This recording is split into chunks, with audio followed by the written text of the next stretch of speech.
The change wasn't sudden. That's what made it confusing.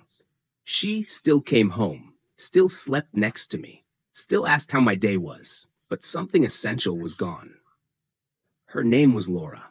We'd been together 5 years, long enough to know each other's habits, long enough to confuse familiarity with closeness. In the beginning, she was expressive. She told me everything, her fears, her thoughts, the small details she noticed during the day. I listened. At least, I thought I did. Over time, her stories got shorter, not absent, just condensed. How was your day? Good. She used to say more than that. I blamed stress, work, life, anything except the possibility that I was the problem. She didn't stop talking. She stopped sharing. That difference took me too long to understand. She started journaling every night, carefully, quietly. I noticed the notebook, didn't ask about it. I told myself privacy was healthy. We stopped arguing. That felt like progress, but conflict didn't disappear. It just went somewhere else. One evening, I tried to tell her about something that happened at work. She listened, nodded, responded appropriately, then went back to her book. I realized then how rarely she leaned into conversations anymore. "You okay?" I asked. "Yeah," she said. "Just tired." That sentence became a pattern.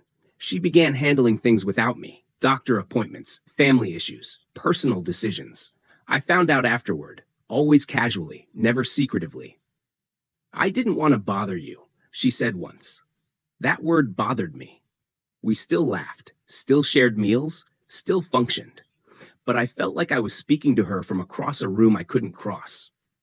I started trying harder. Small gestures, checking in, asking questions. She answered, politely, honestly, but without depth. One night, I asked her if something was wrong. She looked at me for a long moment, long enough that I expected the truth. "I don't know how to explain it," she said finally. "I just feel full." Full of what? She didn't say. That night, lying in bed, I noticed how she turned slightly away. Not dramatically, just enough. I remembered something she'd said months earlier. "I need to feel like you're really here with me." I thought I had been. I wasn't. A few days later, I came home early. She was in the kitchen, writing, the notebook. She closed it when she saw me. Not guiltily, deliberately. That was the moment I realized something important. She had a whole inner life I no longer belonged to. I wasn't excluded. I was outdated. I wanted to ask her what she was writing, what she was thinking, what she needed. But I didn't. I told myself there would be time. That night, she kissed me goodnight. Soft, brief. "I love you," she said. I said it back. But the words landed differently. I didn't know then that love can remain even after intimacy leaves. That presence can vanish without physical distance.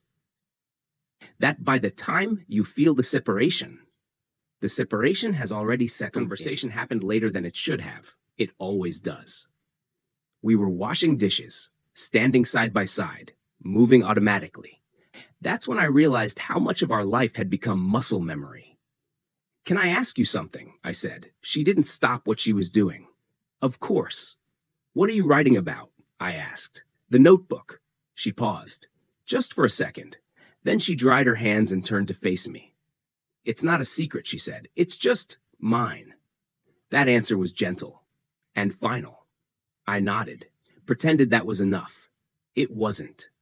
Later that night, I couldn't sleep.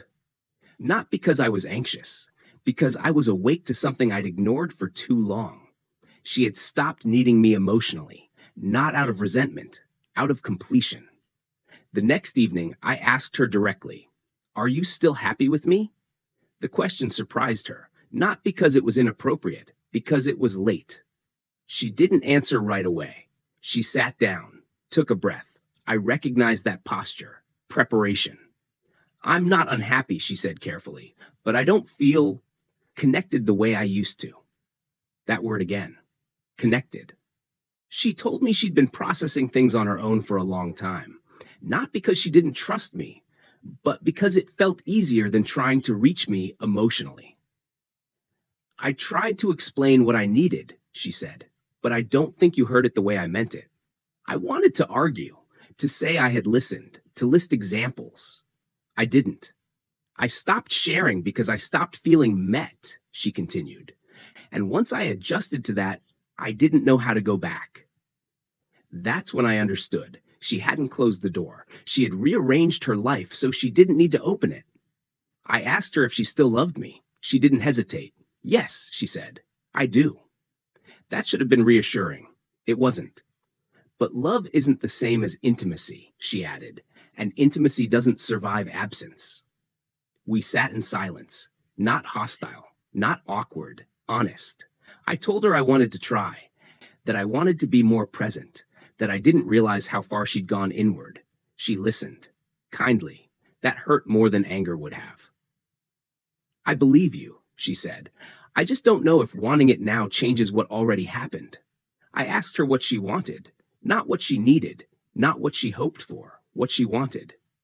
I want to feel met again, she said, and I don't know if that's possible with us anymore. There it was. Not blame, not rejection, clarity. We didn't decide anything that night, but something decided itself. Over the next few weeks we tried. Conversations, intentional time, effort, real effort. But it felt like trying to re-enter a room that had already been repurposed. She wasn't resisting me. She just wasn't reopening. One night she said something that stayed with me. I don't miss you when you're gone anymore. That's how I know something changed. I didn't argue. I couldn't. We decided to separate quietly. No urgency. No drama. Just honesty. She moved out on a Saturday morning. The notebook went with her. I noticed. Didn't comment. The apartment felt quieter than I expected. Not empty. Just unshared. In the weeks that followed, I replayed moments. Not fights. Not mistakes. Opportunities. Moments where she reached out and I responded halfway. Where she invited presence and I offered efficiency. Where she needed depth and I gave surface. I realized something important. She didn't leave because I failed. She left because I arrived too late. Months later, I ran into her by chance. She looked calm, grounded. She smiled easily. "How are you?" she asked. "Learning," I said. That was the truth. As we said goodbye, I felt something unexpected. Gratitude. Not for the ending, but for the lesson. Some people don't stop loving you.